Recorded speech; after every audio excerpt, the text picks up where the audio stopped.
so excited to be doing this again. This has been so fun. These have been so amazing. We've been getting such like amazing feedback and just talking to such amazing women so far. So excited to keep it going. You both started at very young ages. At what point do you remember like, okay, this is what I want to do with my life? Do you remember like a moment, or were you just so young? Sort of like, I always used to put on shows for my family, which if you know me is rather unsurprising, because I love just sort of being in the center of attention, but only with the people that I am closest with. Everybody else I get a little shy with. But I don't know that there was ever a specific moment that I thought to myself, like, yeah, this is it. It sort of just kept happening that I kept falling into more and more theater jobs and more like dance jobs. I think there was just a lot of big, great people who were sort of championing me and said, like, you can do this, that you are capable of doing this if you want to. It's one thing to be born with like a talent, but then to have people that foster it and keep it going is another thing. What about you? Yeah, I love it because there's already like a through line. I too, as one of 6 kids, put on shows for my family in the living room. Did you make them participate in the shows? A little bit, yeah. They were never good enough. I put on shows, and I too had a lot of people who were in my corner and kind of saw the talent that I didn't. I had the love. I had the love of performing. For me, when I was in dance classes, it was never about being in the studio. It was about like the moments on stage, and so I'd work to get to the stage. And then I think. And then just as Melanie talks about like people, like the angels that have your back and like take you to the auditions, there's so much community that like follows. I think there was one moment though that I was at Allegheny Ballet. I came to New York. It was frigid. It was one of those things where I'm from like Altoona, PA. I don't need a jacket. It was 20 degrees out, froze, New York City Center, San Francisco Ballet. We saw the ballet, The Cage, which is an all-female ballet by Jerome Robbins, and I just saw these women on stage being so powerful, and I was like, whatever that is, I have to do that. So that was probably like 11. Yeah. And Randi, if you guys don't know, was a trained concert pianist, but you continue to be, I think, like in the limelight and in front of people with what you do. The training that I did have helped very much in the career that I went forward. Because I'm on stage every day. I'm Randi Rahm. You know, I'm not really Randi. I'm Randi Rahm, you know. So, Georgina, you were the first Asian American female soloist in the New York City Ballet. What does that mean to you to make history like in an industry that hasn't always been the kindest in general and the kindest to you? You know, it's not something that you set out to do. Mm-hmm. It's certainly not. I'm in my core, in my heart, I am a dancer, I am a performer, just like these 2 women here. It was never on the docket. And I think this is like, as I started to have this goal for myself that I wanted to do well at City Ballet. Like I wanted to be the artist I knew I could be. And I didn't realize how much of a uphill swim it was, and so I just kept swimming, and I get this, and then all of a sudden they're like, do you realize that you've made history? And I'm no, quite honestly no. And so then it becomes a moment of like, that's a lot of responsibility. Mm-hmm. And then it just made me rethink a lot of things.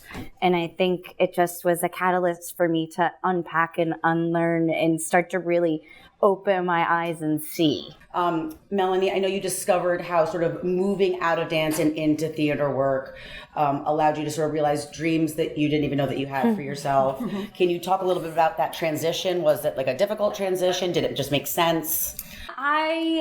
Again, it's one of those moments where I've had people champion me. I didn't get into a ballet company that I was like apprenticing with, I really wanted to be in. And then I started working in theater. The second Broadway show that I ended up doing, Fiddler on the Roof, was with the incredible Bartlett Sher and Hoffa Schechter, who is an incredible contemporary choreographer who I had learned rep for in the ballet company that I was taking class with, and is the reason why I even auditioned for the show. Yeah. And Bart sort of, when I was doing the dance workshop of the show, came up to me and he sort of looked at me and he was like, can you do that again? And so I sang again, and then they were like, thanks. And I was like, oh no, man, I thought I killed that. Like, I was like, damn it. Sorry, excuse my language. Tiny person, large mouth. Yes. And so I left, and then when I came back in the room later, he was like, Melanie, come here. Can you act? And I sort of said, your guess is as good as mine. I don't know. I never have before. And so that ended up being my first principal role. And then when auditioning for Mockingbird came around, that's also Bartlett's share. And so he called me and asked me if I would be interested in doing a play. And again, I said, your guess is as good as mine. I don't know. Let's see how it goes. And again, it's one of those things that just, I had someone championing me and seeing talent in me. And so I think one of my mentors is Mandy Moore, the incredible choreographer, not the singer, although we do love Mandy Moore, the actor and singer. And she is a big proponent of just like saying yes to things. Like you, even if you only have like 2 days to get ready for a show that somebody has offered you, like you have 2 days to YouTube and like take a class and figure it out. And so even though I felt sort of ill prepared, like I've never taken an acting class in my life, I was like, here we go. Aaron Sorkin material, not a big deal. And so it ended up being the most beautiful experience, and trial by fire is my favorite way to learn, I guess. I mean, obviously a little bit different, but I had a similar experience because when I first started out, I literally just took the job at SiriusXM just to get my foot in the door. So I just was answering phones and then got to know everybody. And one day, someone said, hey, would you audition to be on our pop show with us? And I was like, I don't know how to be on the radio, but okay, let's figure it out. And I talk about this all the time at these talks. Like, it's so important to try to take a hold of any opportunity because you never know what it could lead you to. Absolutely. You know, I know, Randi, you've also talked in some of our past fashion talks about the transition, but can you just share a little bit about how when you decided, okay, the concertinas thing isn't going to be like my career, how that switch came to be? I think the switch happened is because I was a mother, a very young mother, and I wanted to be home with them. And I figured, I'll go back to it. You know, whether it be on stage or whether it be for piano. And then all of a sudden you turn around, I'm no longer the ingenue, right? And I wasn't spending, 12 hours a day in a practice room, and it takes a long time to get back to that level. And I had been making things, garments and baby things for years. And everyone was saying, you're so talented. And I figured, okay, I'll take that route. So Melanie, obviously Randi shared that you were season 8's So You Think You Can Dance winner. Was there another pinch me moment that even compares to that?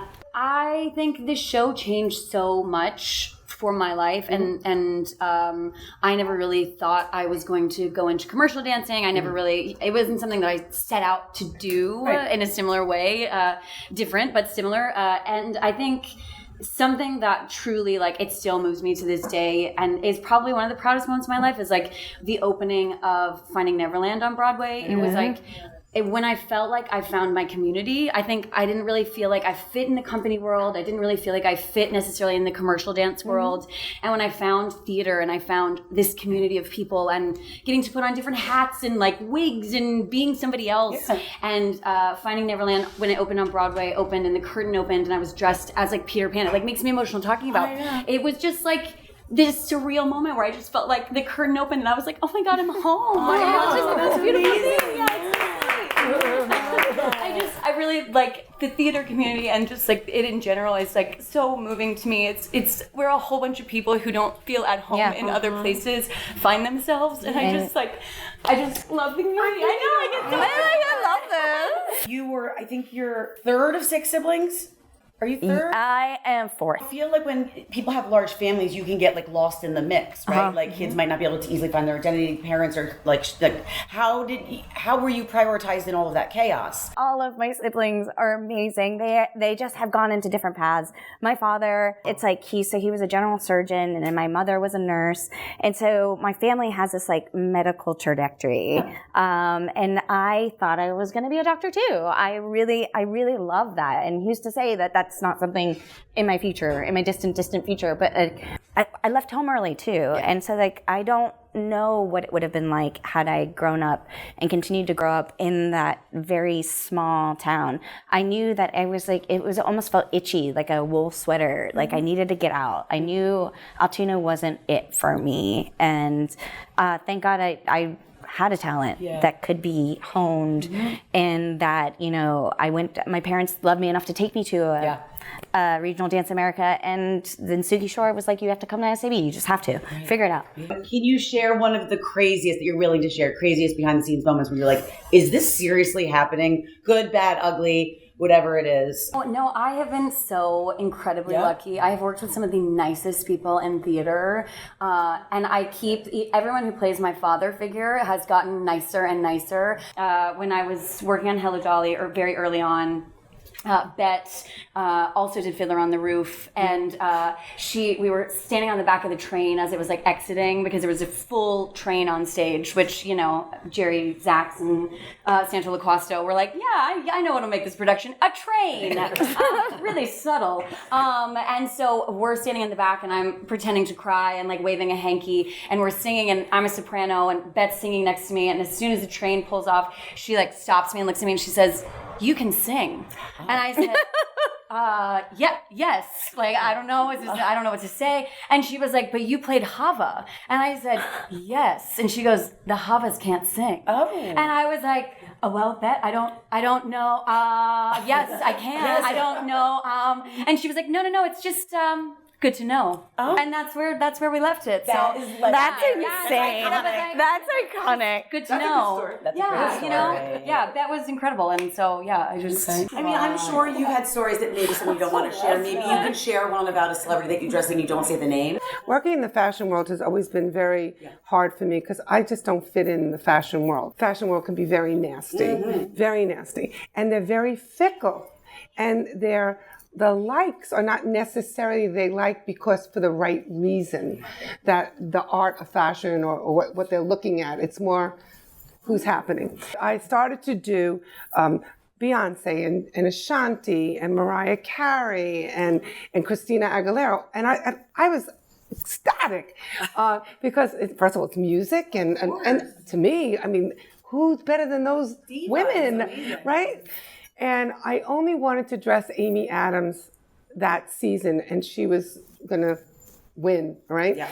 So I knew who the stylist was, and I please put, I would love to get on her, because I would pick people that I think would look good in this dress that I just made or whatever. You see it. And she said to me, you're going to really not like this story.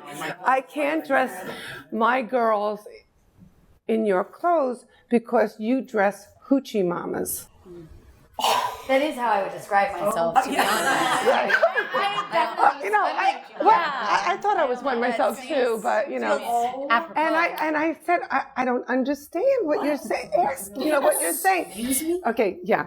This is going to be a whole chapter in my book because I didn't understand this, and I will tell the names when I'm ready. And have to buy the book. And I said I don't understand. Who's a hoochie mama? Well, those girls, at that time, In Style, Us Magazine, In Touch, they used to have those pages where who wore it best, who wore it this week, or these are the top girls that look good that week. And she didn't want her girls next to mine in the thing because they were either people of color or Spanish or black or whatever. And it really, I was blown away. You're talking about the top people who are in the top of their game, right? I will just speed it up later on because that same woman, that's all she dresses are the top R&B musicians or whatever, because they're hot and now they're in, and she was becoming irrelevant. Right. So as she got older, she wanted to jump on a bandwagon of people who were constantly being seen. And it's the same thing as we all know, Anna Wintour would not let Kim Kardashian, Beyonce, or any of them be in her magazine and whatever. And now that's all she has, where they find an opportunity. And that's what I find in fashion, that switch turns for all the wrong reasons. So that's my bad story. That's a juicy one. Yeah. Right. I feel we're doing bad stories. The first time that I was really, truly leading a ballet had been built on me by Lauren Lovett. And there was a whole backstory about how even up until the day of the printing of the program. So I get there, I'm on stage, and there's a moment where I like get pancaked by another ballerina coming on, and it's opening night. I had done the red carpet, and I'm there, and this beautiful tulle tutu comes over my eye and flicks out my contact. And I'm like, I'm on stage. It is performance. Yeah. Contact is there. Are you I see blind it. like me? I say, I'm blind as a bat. me too. So I see it, and I'm like, it's do or die. It's do or die. You're doing it. Hop, in the mouth. So it's in the mouth now. I don't leave the stage in this ballet. And there's one moment where I have to get to like 15 minutes later where I sit in the front of the stage facing the core. And everyone knows that like I can't see, so I'm acting weird. Oh, no. And then I finally get to the moment, and then I'm like, oh God, I really have to do it, don't I? I really have to put it in my eye. Otherwise, I can't do this insane développé balance in the dark, because it's like depth perception is my thing. I have an astigmatism. People, I'm blind. I need to see what's going on. So I'm like, oh God, this is gonna burn. It's gonna burn. Take it out of my mouth. This is my only moment. It's my only chance. Put in. I'm crying.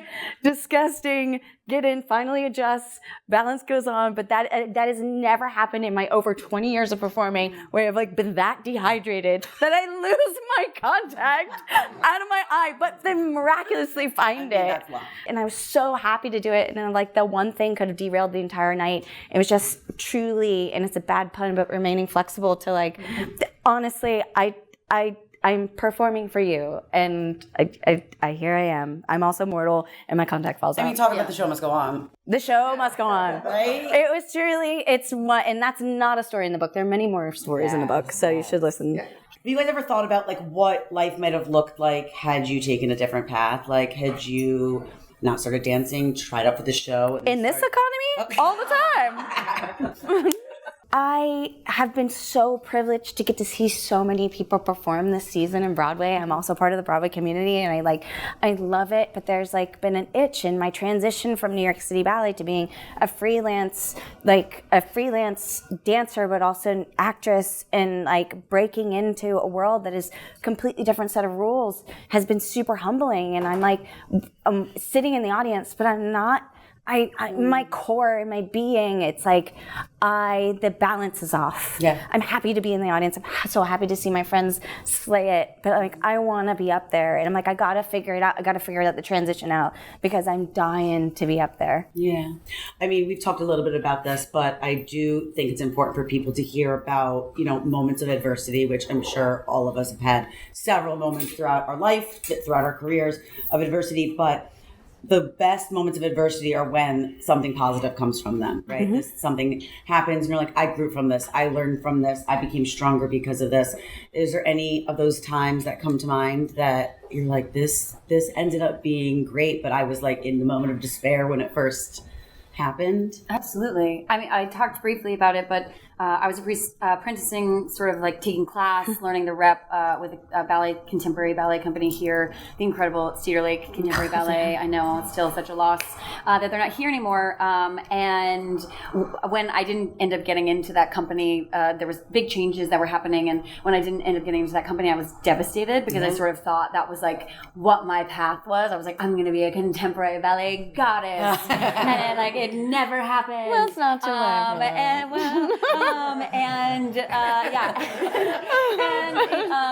That was like after So You Think, and I was really trying to sort of do something else. And when that didn't happen, I started taking voice lessons twice a week, and I just knew that when I wanted to sort of pivot into theater, I wanted to walk into the room, and I didn't want people to think like, oh, she's such a great dancer, but she can't sing, or she's such a great dancer, but she can't act. I didn't know that acting was in my future, so I didn't really pursue acting, but I wanted to be able to sing, and I wanted to be able to walk in a room and feel great. So after a year was when I went to my first audition. It ended up being for Finding Neverland, which ended up being my Broadway debut, as we talked about. But it was like fast forward to then getting the audition for Fiddler on the Roof that was choreographed by Hofesh, who set work on Cedar Lake. And I had learned all that rep, so I knew that I loved his movement. And so that's the reason that my whole career started to sort of shift into something else. And I could never have seen it when I was devastated about not getting into this company. And now it's so funny to look back and say, like, because I learned earned that rep, and because I knew that I wanted to do that is why I auditioned for Fiddler, is why I got this and had this connection to sort of like a collaborator of mine who has championed me. Like an amazing domino effect. Absolutely. Right? Yeah, I think sometimes just looking at something and understanding that the hurt is valid, but also saying to yourself, like, 10 years from now, this might not matter in any way is like a very freeing thing to feel the hurt, but also say, like, there's something else, and that's okay. Yeah. Do you read back any chapters in your book and you're like, I don't know, like, this was horrible for me, but like this helped? Yeah, I mean, perspective is such a wonderful gift in itself, and I think like I'm listening and hearing Melanie talk about this, like her journey, and I'm just like in awe that it's like she is in a much more advanced place than even that, like, and she's looking at me and I'm looking at her, and I'm like I recognize that, like, I did get the company job, but it like didn't turn out to be what you expected it to be. Yeah. There's a reason why I wasn't a principal dancer at New York City Ballet. I'm meant for something different, and it hasn't happened yet. I'm literally in this process, sitting here in front of you all, being open and vulnerable, being like, I'm not sure what is next.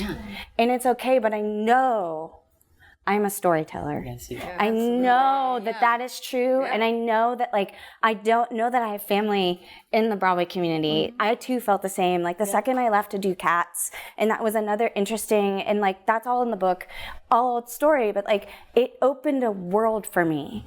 And those people that I know and love, and it brought me to getting to meet Melanie. It got me to meet Randi. Yeah. Like it just is, it opens those doors, and so I find myself in this huge transition in the midst of middle life, and what does that mean? And also not being an ingenue, not being like what, like it's what. Where am I and who am I? And just kind of owning that and knowing that, like, there's a reason why that chapter didn't work out as I saw it and fantasized in my head, and just trusting in the universe, you know?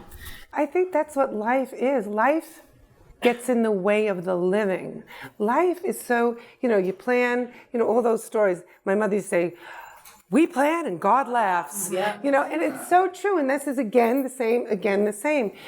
I don't know why we're not prepared for all this zigging and zagging, because that's what life is. But we get set in this set. Yes, of course I have lots of those, my journey from young girl to immediately married was one of the biggest mistakes, but I can't really say it's a mistake. I have,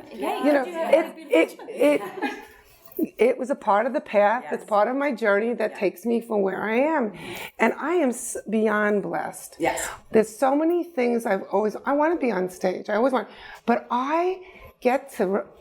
All my say, whether it's in theater, where it's dance, my two most passionate things in my life.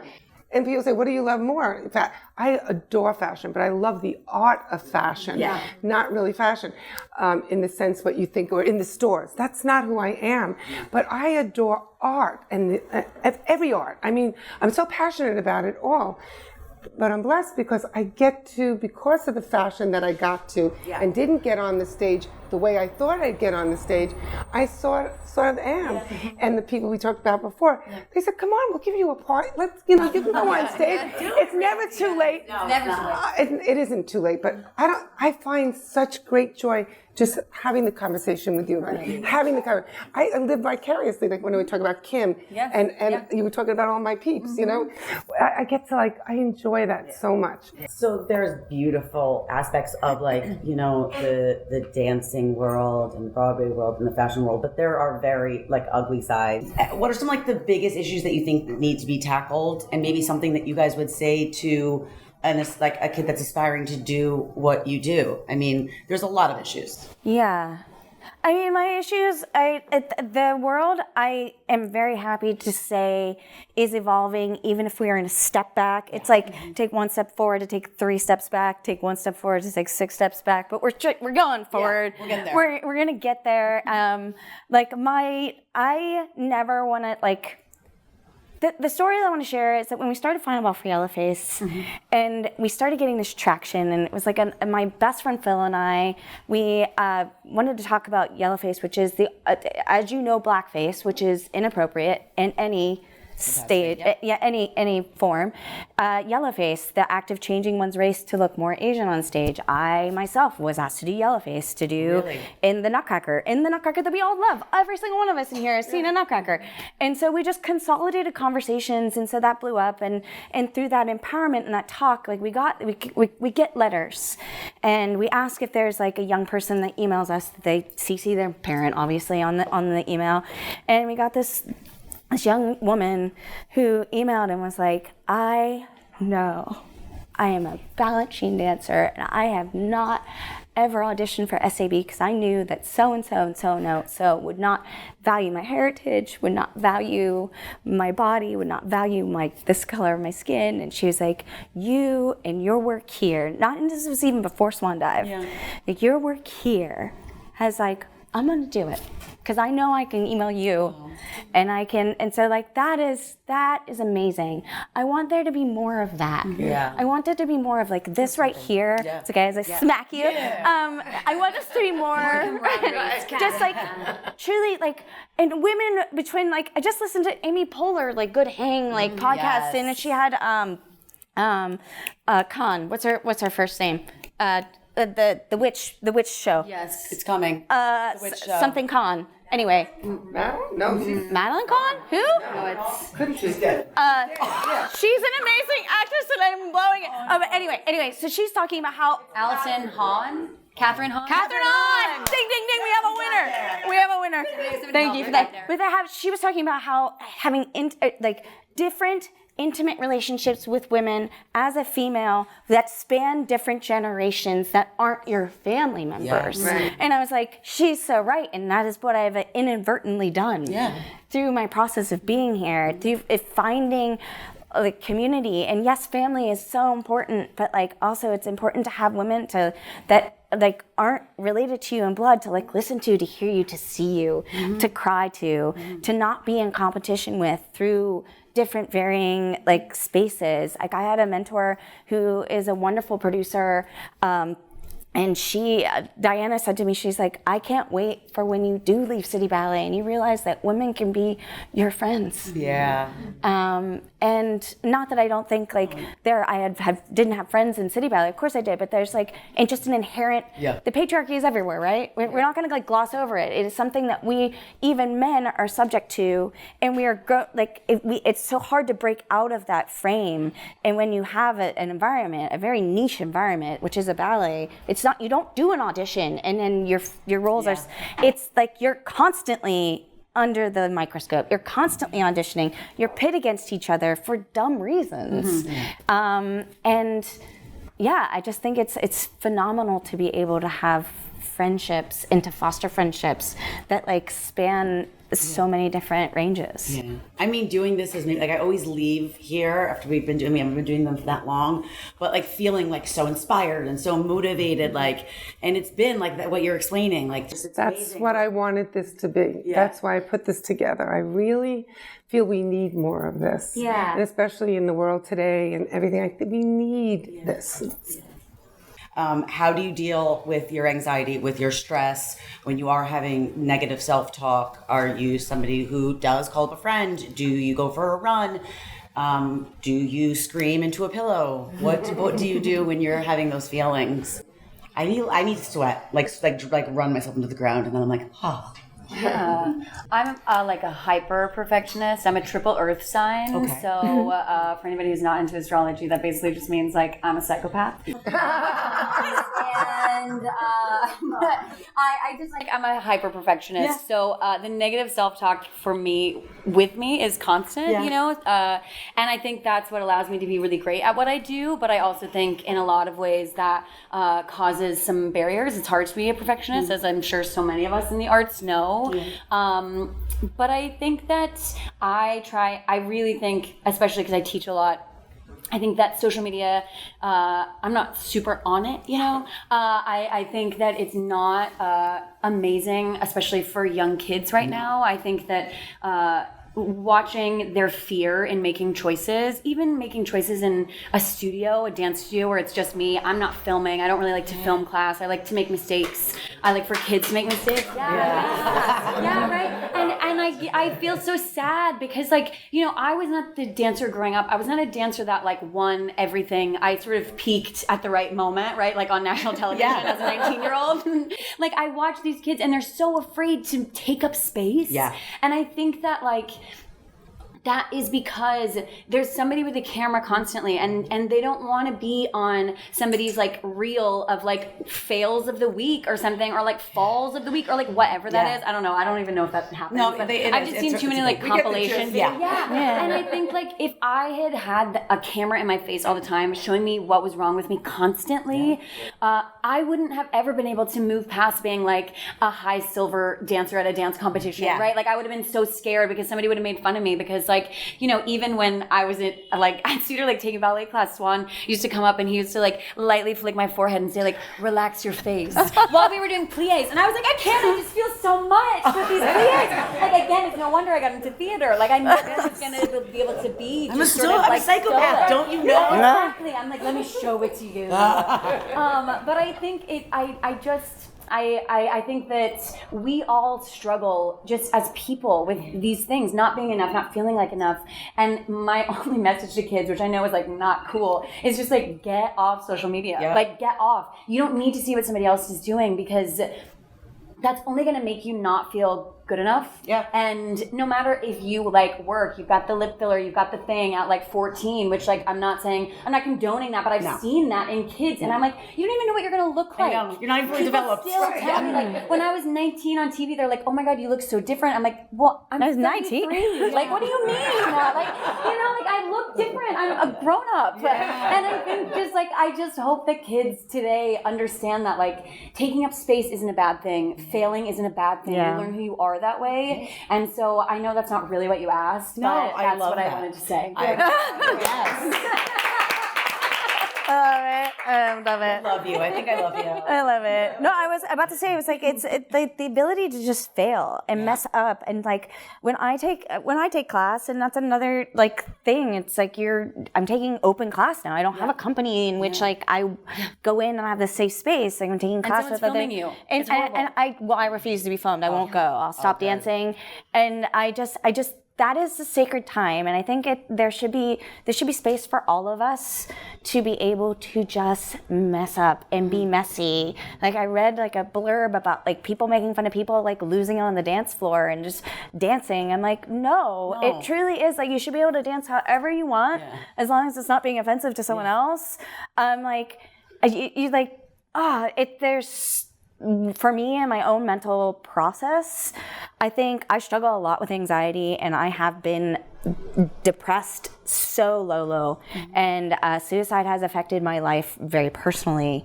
And it's something that I have not talked about, but I have my own demons. Yeah. And so when I'm feeling really low, I love music. Mm-hmm.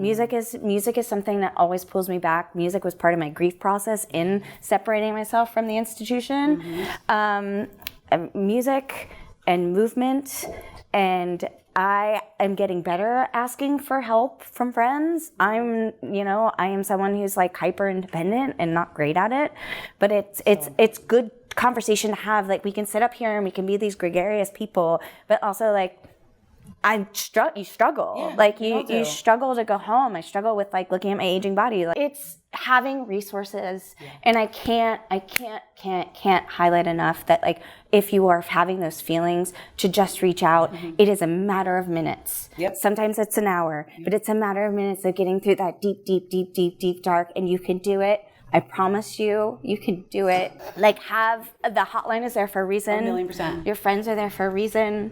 And I'm just so thankful for friends who have always been there for me. Yeah. I love that. Yeah. Thank you for sharing that. It's like people are so worried about what they look like and what people will think. And it's like if we can get away from that, I think we'd all just be a lot happier. We really would. Well, we didn't pick the fields that let that happen easily. Yeah. Right. Come on. You're always under a microscope.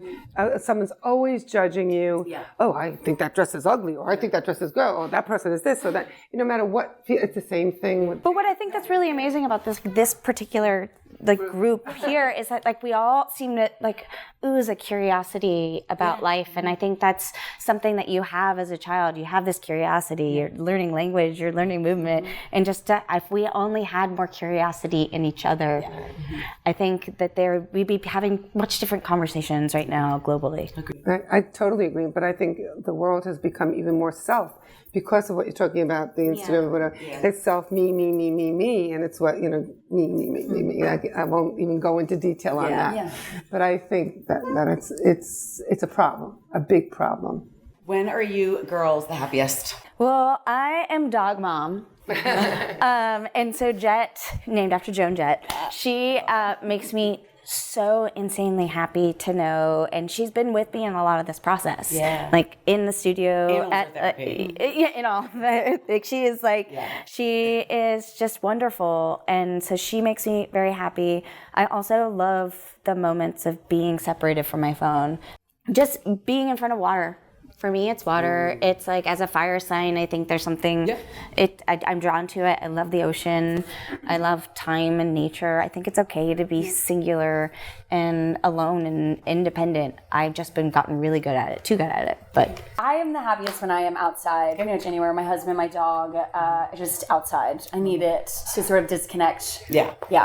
In this stage of my life, I think I'm happiest when I'm going to theater. I love theater, dance. When You're so happy.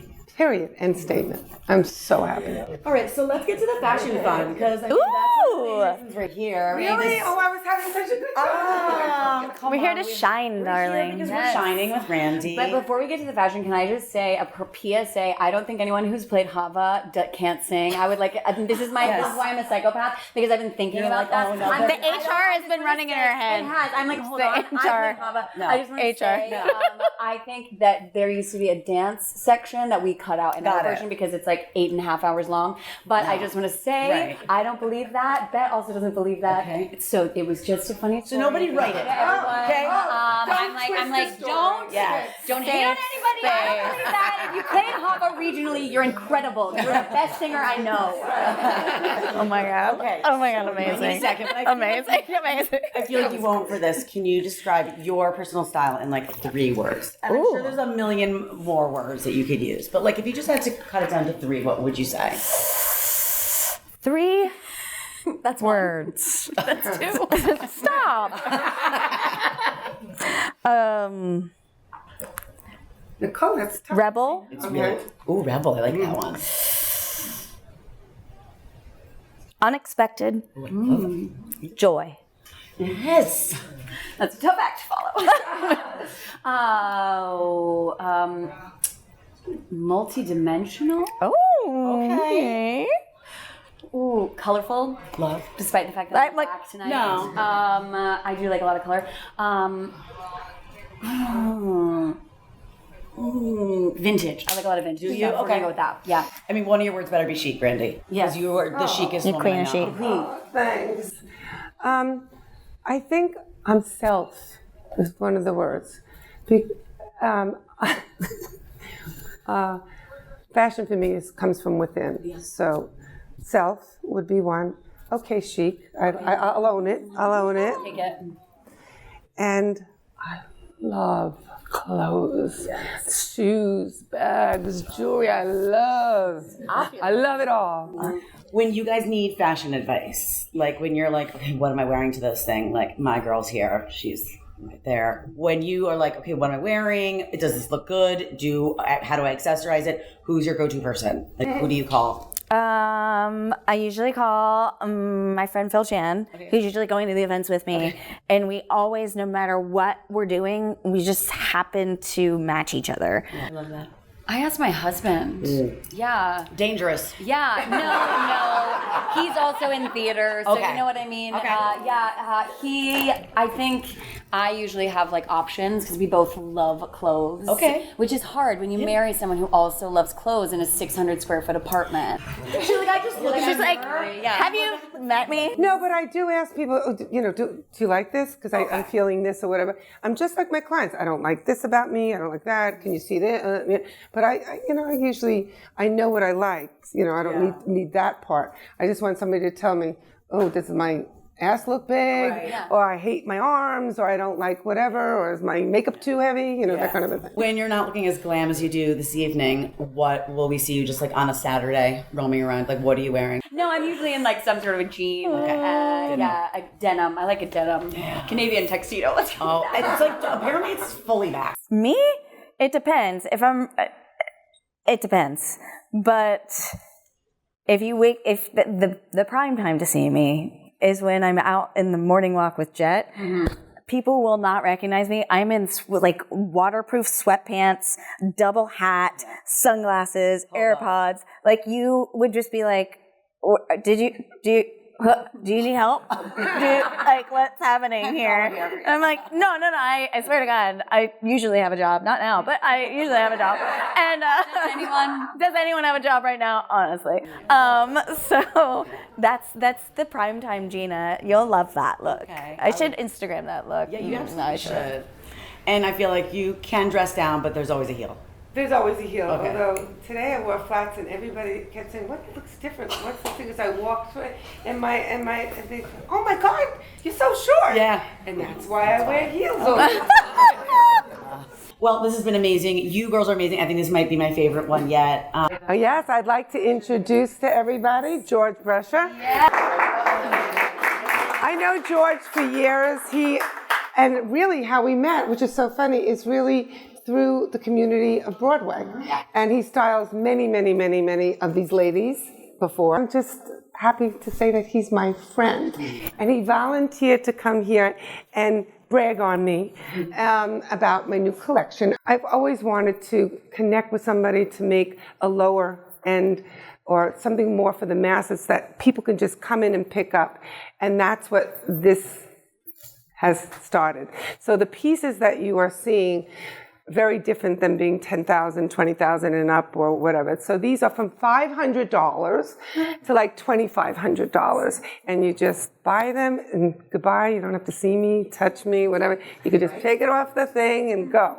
Randy and I have a certain synergy. So like she said, I am a stylist. I dress all different kinds of women, from celebrities to everyday women, just all different kinds of women. But Randi and I see women very similarly, which is we want to show their essence. It's about who they are and how they feel. And so Randi makes these gorgeous couture gowns and dresses, and now she's got this beautiful capsule of shine that's all sequins. Normally we see sequins in silver and gold and rose gold and like metallic, right? Randy's like, no, I'm going to give you color, beautiful, bold color. I'm still going to give you black, chic, and I'm still going to give you silver, but I'm going to give you a beautiful orange, like a beautiful copper, like all these beautiful colors that you're going to see, and all of the shine pieces that you're seeing are all along the back and along the side. So definitely look at them afterwards. But I think it's so interesting because when Randi dresses a woman, it's like, how am I going to make this woman look amazing? Not what fabulous dress do I have that I'm going to put on her so that it's about me. No, it's about her in my clothes. And that's how I dress women, right? What do we want to say? Well, because our clothing speaks about us. I call it the secret language of fashion. Your clothes are talking. And you better make sure that they're saying what you want them to, because people are looking and we all do it, right? We see someone, we're like, oh, that must be a doctor. Oh, she must be a lawyer. Oh, maybe he's like a scientist, based on the way they present themselves in their clothes. Clothing is an opportunity to express yourself. And that's what Randi thought about when she did this beautiful shine collection. Like she said, in great price points. And how wonderful that she thought about the fact, let me give you a flattering fabric, a stretch knit that I'm sewing the sequins on, because it's very forgiving, right? It's going to really conform to the body and give you that beautiful silhouette that is so flattering. If anybody knows how to flatter the female form, it is Randi Rahm. Yes. And whether it's couture or the shine capsule, she really knows how to do that. So I'm going to bring down the models, and we're going to show you some pieces. Although Georgina and Nicole are both wearing shiny Please hair. stand. Let them see you totally. So you have her gorgeous little sheath dress, right? And this, Randy, she knows about the armhole. She knows how to cut, so flattering, no bra showing, great neckline here, perfect length, although you can make the length what you like to. And Georgina, look at how gorgeous this is, this halter, this beautiful color. And then Randy in the details, the silk charmeuse with a little jewelry here, like this little beaded. So it really gives you that gorgeous shape, but in a fabulous, rich color. So I think that's so pretty. Thank you, ladies. So we're going to bring down our first model here, which is G. Look at this. We're calling this copper. It's sort of a pink, but we're calling it copper, which is so pretty. And you see this beautiful neckline here. Again, great armhole. Randy is like queen of the armhole. Look at this on G here, where you have this beautiful silk charmeuse bow. So you can make it as tight or as loose as you want to give you the silhouette of the dress, and can really change depending upon what you're wearing, what the accessories are. But what a beautiful shape. And then it still has a flow to it, and it really is so flattering on the body, and I love the color. We love? We love. All right, we have our next model coming down, Ashley. My love. Come on over here, you sexy thing. How gorgeous is this, right? So this beautiful stretch knit. I love this really rich color. And look at these straps on the side, the silk charmeuse, but done here just to give you that like sexy, but not really showing anything, but it just gives you that sexy look, right? Because it's all of this strappiness here and on the side. I love the flowiness of the gown, that puddle, so it really looks so dramatic and beautiful. See how it fits her body? That stretch knit is super flattering. You see? Gorgeous, right?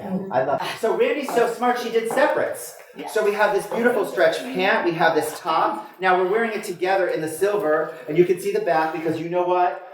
Hold on, girl. You gotta look good going as you look good coming to see you. Yeah. Right? Because when they're out and you leave your date at the table, you still want him looking at you. Yes. Right? And Randy knows that. What I love about this though, the top, you can wear with a pair of jeans. I mean, you could wear it in the summer with a little pair of jean shorts and a little platform, right? And work it out. You could also take these pants. How about a little t-shirt? How about a little denim jacket? Right? It looks super cool. You want to be seen and you want to show the world exactly how you feel and put that forward and have confidence. So ladies and gentlemen, Randi Rahm.